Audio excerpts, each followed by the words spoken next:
ये कहानी उन लोगों के लिए है जिनको अपने साथ जो कुछ भी होता है वो बुरा ही लगता है। हमारी जिंदगी में जो कुछ भी होता है वो अच्छे के लिए ही होता है, ऐसा सोचना चाहिए। भगवान सब कुछ सोच समझ कर करते हैं। गीता की इस लाइन जो होता है अच्छे के लिए होता है, इसमें जीवन का अहम सार जुड़ा है। तो आइए इसे कहानी के माध्यम से समझते हैं। एक बार एक राजा और मंत्री जंगल में शिकार के लिए निकले। रास्ते में कुछ झाड़ियों को हटाने में नुकीले कांटों में फंसकर राजा के हाथ की एक उंगली कट गई। राजा को दर्द हुआ। इस पर मंत्री ने राजा को कहा, महाराज चिंता न करें, जो होता है अच्छे के लिए ही होता है। दर्द में यह बात सुनकर राजा को गुस्सा आ गया। उन्होंने तुरंत अपनी सेना के आदमी बुलवाए और मंत्री को महल के जेल में भिजवा दिया और उसे कारावास में रहने की सजा सुना दी। राजा के आदमी मंत्री को ले गए और इधर राजा जंगल में आगे बढ़ा। आगे जाने पर कुछ कबीले वालों ने राजा की बलि देने के लिए राजा को घेर लिया। तब कबीले वालों ने देखा कि राजा की तो एक उंगली कटी हुई है। राजा का एक अंग भंग था और ऐसी कटी उंगली वाले की वो बलि नहीं दे सकते थे, इसलिए उन्होंने राजा को छोड़ दिया। उंगली कटी हुई होने से राजा की जान बच गई। तब राजा को मंत्री की बात समझ आई। वो महल गए और तुरंत मंत्री को जेल से प्रेम पूर्वक बाहर निकला और उसे सारी बात बताई। राजा ने मंत्री को कहा, भगवान ने मेरी तो जान बचाई, लेकिन मैंने तुम्हें अपमानित किया, जेल भेजा, इसमें क्या अच्छा हुआ? तब मंत्री मुस्कुराया और कहा कि अगर मैं जेल में नहीं होता और आपके साथ होता तो कबीले वाले आपको तो छोड़ देते, लेकिन मेरी बलि दे देते। तो दोस्तों, इस घटना से यह समझ लेना चाहिए कि कई बार हमारी लाइफ में ऐसी बातें हो जाती है जो उस वक्त तो हमें बुरी लगती, दुखी करती है, लेकिन आगे जाकर हमें मालूम पड़ेगा कि वो हमारे अच्छे के लिए ही हुई थी। इसी कभी में एक दूसरी कहानी जो होता है अच्छे के लिए होता है।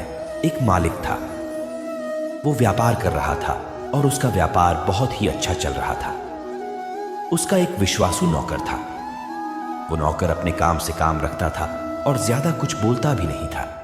एक दिन वो नौकर काम पर नहीं आया।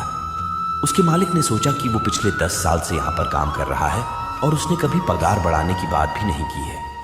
वो बहुत ही ईमानदार भी है। मालिक को लगा कि शायद उसे अपना पगार कम लग रहा है, इसलिए वो आज काम पर नहीं आया। ऐसा सोच के मालिक ने उसका पगार बढ़ा दिया।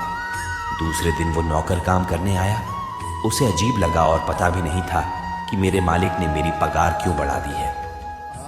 वो वैसे ही काम करता रहा जैसे पहले करता था। 3-4 महीनों के बाद फिर से वो नौकर काम पर नहीं आया। वो बिना बताए ही काम पर नहीं आया था। इस बार उसके मालिक को ये बात पसंद नहीं आई। मालिक ने सोचा कि उसका पगार बढ़ाने के बावजूद भी वो काम पर नहीं आया। मालिक ने इस बार उसका पगार जितना बढ़ाया था उतना ही कम कर दिया। पगार कम करने के दूसरे ही दिन वे काम पर आया। इस बार भी वो वैसे ही काम कर रहा था जैसे वो पहले करता था। ये सब देखकर मालिक को आश्चर्य हुआ कि ये कुछ बोल क्यों नहीं रहा है। मालिक ने शाम को अपने नौकर को बुलाया और पूछा कि पहले मैंने तेरा पगार बढ़ाया था, तब तू कुछ भी नहीं बोला। मैंने तेरा पगार कम कर दिया, फिर भी तू क्यों कुछ नहीं बोलता? आखिर बात क्या है? नौकर ने बड़े ही शांति से बोला कि मालिक, पहले जब मैं काम पर नहीं आया था तब मेरे घर पर बेटी का जन्म हुआ था। उस वक्त भगवान ने आपको मेरा पगार बढ़ाने की प्रेरणा दी थी, क्योंकि घर का खर्च पहले से बढ़ने वाला था। इस वजह से आपने मेरा पगार बढ़ाया था। दूसरी बार जब मैं काम पर नहीं आया था तब मेरे पिताजी की मृत्यु हो गई थी।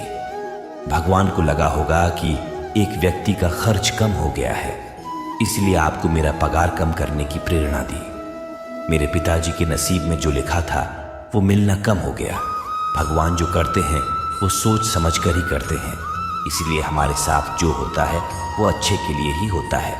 हमें ऐसा ही सोचना चाहिए। नौकर की ये बात सुनकर मालिक ने उसे कहा कि तेरी बात बिल्कुल सच है। आज से तू मेरा नौकर नहीं पर मेरे परिवार का ही हिस्सा है। मालिक ने नौकर की पगार दुगनी कर दी। तो दोस्तों, यह थी वो कहानी जिसमें हमने गीता की इस लाइन, जो होता है अच्छे के लिए होता है, को समझाने की कोशिश की। ईश्वर पर भरोसा रखें और सही वक्त का इंतजार करें। सकारात्मक सोच रखें और धैर्य बनाए रखें। जय श्री कृष्ण।